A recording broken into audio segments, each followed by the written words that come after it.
Assalamualaikum warahmatullahi wabarakatuh. Perkenalkan, nama saya Warziki dengan NIM 216550. Baik, pada kesempatan kedua ini saya akan membahas mengenai manajemen risiko cybercrime. Nah, manajemen risiko cybercrime adalah langkah-langkah yang diambil oleh sebuah organisasi atau individu untuk mengidentifikasi atau mengukur, mengelola, dan mengurangi risiko yang terkait dengan serangan cyber atau kejahatan cyber. Pertama, risiko dan dampak cyber. Risiko mengacu pada potensi atau kemungkinan terjadi serangan dan pelanggaran keamanan tersebut. Kemudian dampak mengacu pada konsekuensi negatif atau kerugian yang dapat terjadi setelah terjadi serangan atau kejadian pelanggaran keamanan cyber. Risiko keamanan cyber adalah potensi atau kemungkinan terjadi serangan dan pelanggaran keamanan. Risiko ini dapat berasal dari berbagai sumber, termasuk ancaman cyber seperti malware, phishing, dan lain-lain. Kemudian dampak keamanan cyber adalah konsekuensi negatif yang dapat ditimbulkan akibat serangan atau pelanggaran keamanan.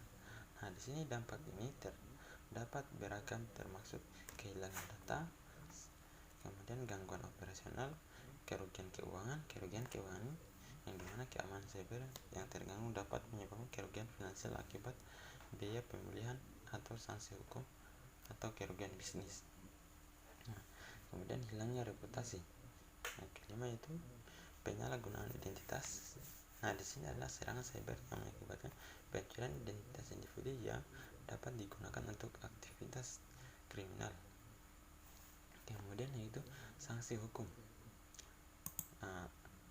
Risiko dan dampak cyber pada individu.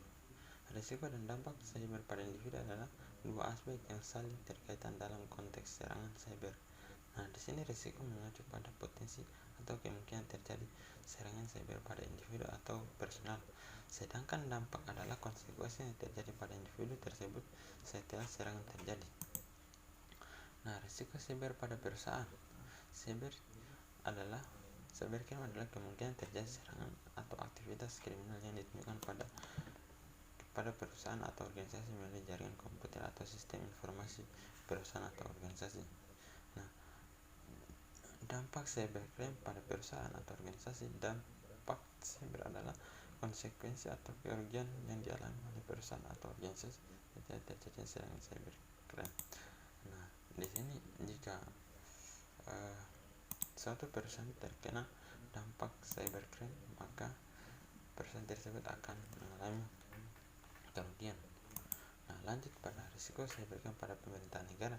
Risiko ini adalah kemungkinan atau potensi terjadi serangan atau aktivitas kejahatan cyber yang dapat mengancam keamanan atau kestabilan dan integritas operasional pemerintahan atau negara.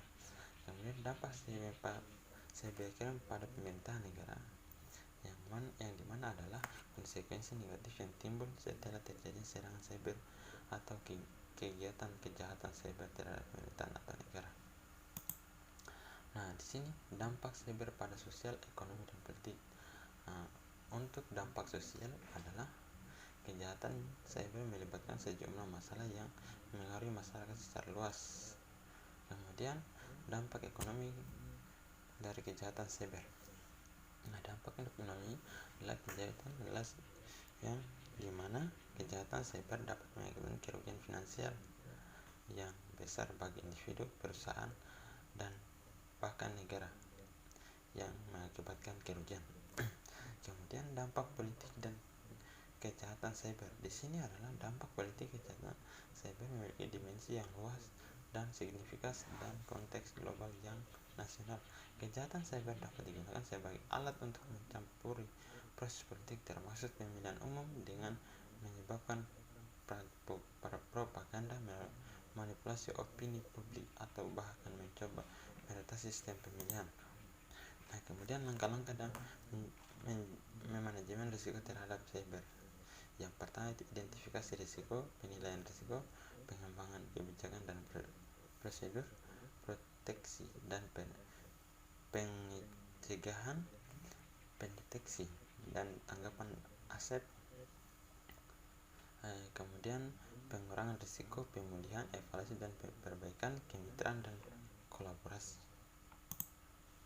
di sini adalah contoh-contoh kasus yang sudah terjadi. Jenis kejahatan pencurian identitas. Nah, di sini adalah risiko pemalsuan identitas berupa KTP, nama, foto orang lain, dan dampaknya kerugian finansial.